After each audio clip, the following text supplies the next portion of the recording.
నమస్కారం. ఈటీవీ తీర్థయాత్ర కార్యక్రమానికి స్వాగతం. శ్రీరామ రామ రామేతి రమే రామే మనోరమే సహస్రనామ తత్తుల్యం రామనామ వరాననే. శ్రీరామ అన్న నామాన్ని ఒక్కసారి స్మరిస్తే ఆనందం పరవళ్లు తొక్కుతుంది. రామాయణం, శ్రీరామ కథా గానామృతం ఆస్వాదిస్తే ఆ మాధుర్యం తెలిసొస్తుంది.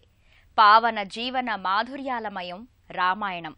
అందులో ఉన్నదంతా వేదాల సారం.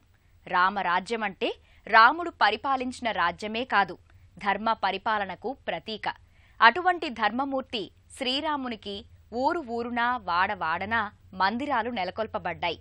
వాటిలో గోదావరి ఖని శ్రీ కోదండరామాలయం ప్రశస్తమైంది. నేటి తీర్థయాత్రలో ఆ ఆలయాన్ని వీక్షిద్దాం.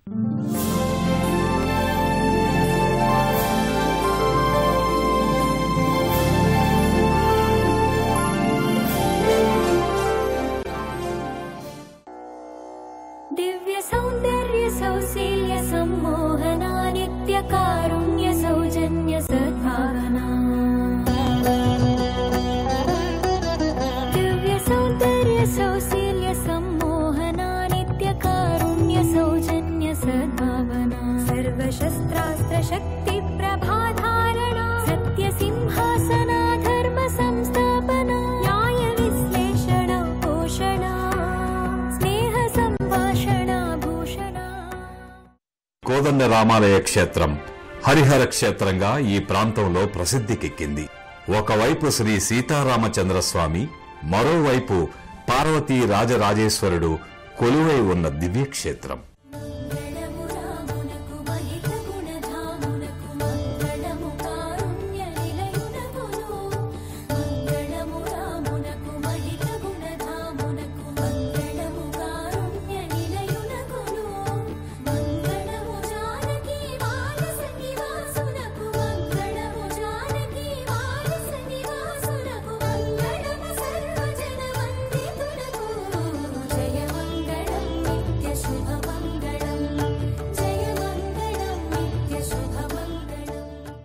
మంగళం కోసలేంద్రాయ మహనీయ గుణాత్మనే చక్రవర్తి తనూజాయ సార్వభౌమాయ మంగళం అన్న శ్రీరామచంద్రుని మంగళాశాసనం జాగృహిత్వం మహాదేవ, జాగృహిత్వం వృషధ్వజ, జాగృహిత్వం ఉమానాథ, జగతాం మంగళం కురు అన్న పరమేశ్వరుని మేలుకులుపుతో ఆ ప్రాంగణమంతా మారుమ్రోగుతుంది. సంధ్యా సమయాల్లో, ప్రదోష కాలాల్లో ఈ కోదండ రామాలయం శివాలయాల్లో జరిగే అర్చన, అభిషేకాలు కనులారా తిలకించాల్సింది.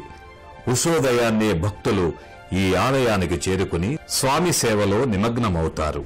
సుదర్శన చక్రం బంగారు కాంతులీనుతూ అశ్వత్థ వృక్ష ఛాయలో ఆకాశంలో అందాలొలికే మేఘమాలికల పలకరింపుతో శోభాయమానంగా కానవస్తుంది దేవాలయ గోపురం. ప్రక్కనే ఉన్న రామభక్త హనుమాన్ తన స్వామి సేవకై సదా జాగృతంగా కనిపిస్తారు. శ్రీ కోదండ రామాలయ ప్రాంగణ ముందు భాగాన మురళీగాన ప్రియుడు బృందావన విహారి సాక్షాత్తు జగద్గురువుగా అవతరించిన శ్రీకృష్ణ పరమాత్మ మందిరం కనిపిస్తుంది. ఈశాన్య భాగాన పార్వతీ రాజరాజేశ్వర స్వామి వారి ఆలయం, నాగబంధ నాగేశ్వర స్వామి నిలయాలు ఉన్నాయి. ఈ స్వామిని సజీవ సర్పరూపంలో దర్శించిన భక్తులు ఎందరో ఇక్కడ ఉన్నారు. కృష్ణ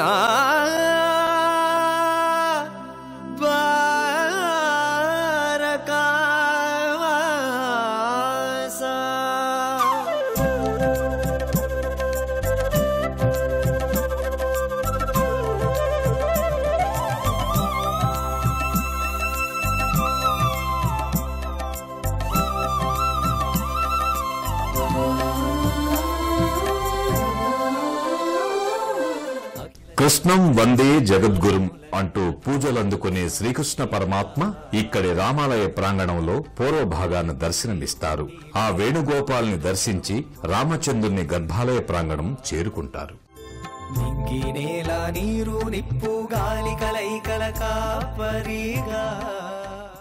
మానవులు విసర్జించే చెడువాయువుని తాము గ్రహించి మనిషికి ప్రాణవాయువుని పుష్కలంగా అందించే మహత్తర శక్తిగలవి వృక్షాలు. ఆ వృక్ష రాజములలో రావి అనగా అశ్వత్థ వృక్షం ప్రధానమైంది. శ్రీమన్నారాయణ స్వరూపంగా పూజలందుకునేది. రెండవది వటవృక్షం. ఈ మర్రి చెట్టు శివస్వరూపంగా చెప్తారు. అలాంటి దేవతా వృక్షాల పవిత్ర ఛాయలో ఈ కోదండ రామాలయ అందాలు వర్ణనాతీతంగా అలరారుతున్నాయి. ఆ స్వామికి జరిగే నిత్య పూజాధికాలు, పర్వదినాలలో ప్రత్యేక పూజలు ఎంతో ఘనంగా జరుగుతాయి. భక్తులు ఎందరొచ్చినా వారికి కావలసినంత ప్రాణవాయువును సమృద్ధిగా అందించే వృక్షరాజముల సముదాయంతో ఈ ఆలయం వనశోభను సంతరించుకుంటుంది. వృక్షో రక్షతి రక్షితః అన్న ఆర్యోక్తి ఇక్కడ ప్రస్ఫుటంగా నిజమైంది. శంకు చక్రాలతో శోభిల్లే ఈ దేవాలయంలో స్వామివారి అర్చనాది కార్యక్రమాలు భక్తులను ఆనందపరవశులను చేస్తాయి. గోదావరి ఖనిలో గల వివిధ పరిశ్రమల్లో పనిచేసే ఉద్యోగులు శ్రమించి దాదాపు 35 సంవత్సరములకు ముందుగా ఈ ఆలయాన్ని నిర్మించుకున్నారని ఇక్కడ భక్తులు చెప్తారు. దేశ విదేశాల్లో శ్రీరామ కథా ప్రాశస్త్యం ఎంతగానో కనిపిస్తుంది. రాముని ఒక ప్రభువుగానో దేవుని అవతారంగానో కాక మూర్తీభవించిన ధర్మస్వరూపునిగా యుగ యుగాలకు ఆదర్శప్రాయునిగా కొలుచుకుంటారు. యువరాజ్య పట్టాభిషిక్తుడై రాజ్యపాలకుడు కావలసిన క్షణాల్లో తండ్రి మాటను నిలబెట్టుటకు పదవిని పీఠాన్ని తృణప్రాయంగా భావించిన ధర్మమూర్తి, త్యాగశీలి ఆ కోదండరాముడు. అలాంటి శ్రీరాముని ప్రతినిత్యం ఆరాధించే క్రమంలో ఏర్పడ్డ దేవాలయం ఈ గోదావరి కనిలోని కోదండ రామాలయం.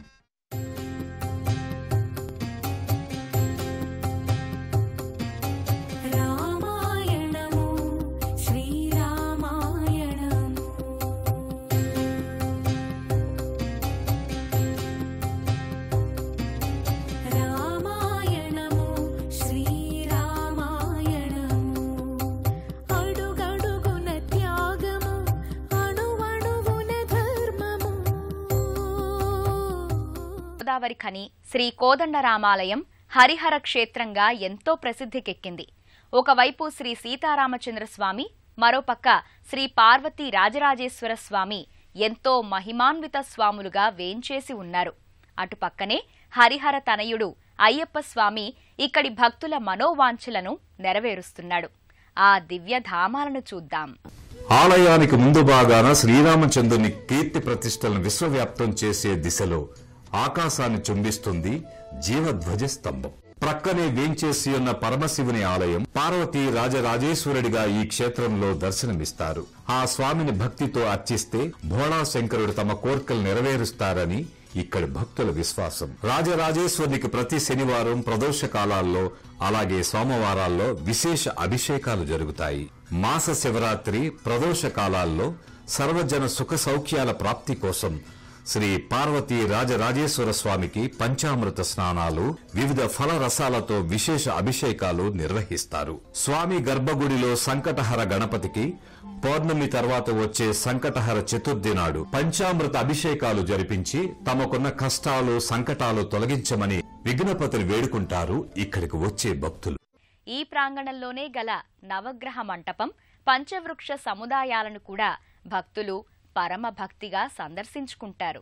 గోదావరి కని శ్రీ కోదండ రామాలయ శ్రీ రాజరాజేశ్వర స్వామి వార్ల ప్రాంగణంలో కనిపించే మరో నెలవు నవగ్రహ మండపం. సూర్యుని మొదలుకొని కేతువు వరకు వేంచేసిన ప్రాంగణం ఈ నవగ్రహ మండపం. గ్రహపీడలు, దోషాలు దరి చేరకూడదని గ్రహ స్తోత్రాలు పఠిస్తూ అర్చిస్తారు. ఆదిత్యాయ చ సోమాయ మంగళాయ బుధాయ చ గురు శుక్ర శనిభ్యచ్చ రాహవే కేతవే నమః. జపా కుసుమ సంకాశం కాశ్యపేయం మహాద్యుతిం. పంచవృక్ష సమూహమైన వేప, మారేడు, మేడి, రావి, జువ్వి చెట్ల నీడలో నాగబంధ సుబ్రహ్మణ్య స్వామి కొలువై ఉన్నారు. ఆ స్వామిని పలుమార్లు సర్పరూపంలో అనేక మంది భక్తులు దర్శించారట. ఈ స్వామి పుట్టలో పాలు, పండ్లు అర్పించి ఆర్తితో వేడిన వారికి సంతాన భాగ్యం సత్వరమే కలుగుతుందని భక్తులు చెప్తున్నారు. కార్తీక, మార్గశిర పుష్యమాసాలు వచ్చాయంటే నల్లని దుస్తులతో పాదరక్షలు కూడా లేకుండా సంచరించే అయ్యప్ప భక్తులు వారు ఆచరించే దీక్షలు, స్నాన సంధ్యలు, పడి పూజలు మన తెలుగు రాష్ట్రాలలో కానవస్తాయి.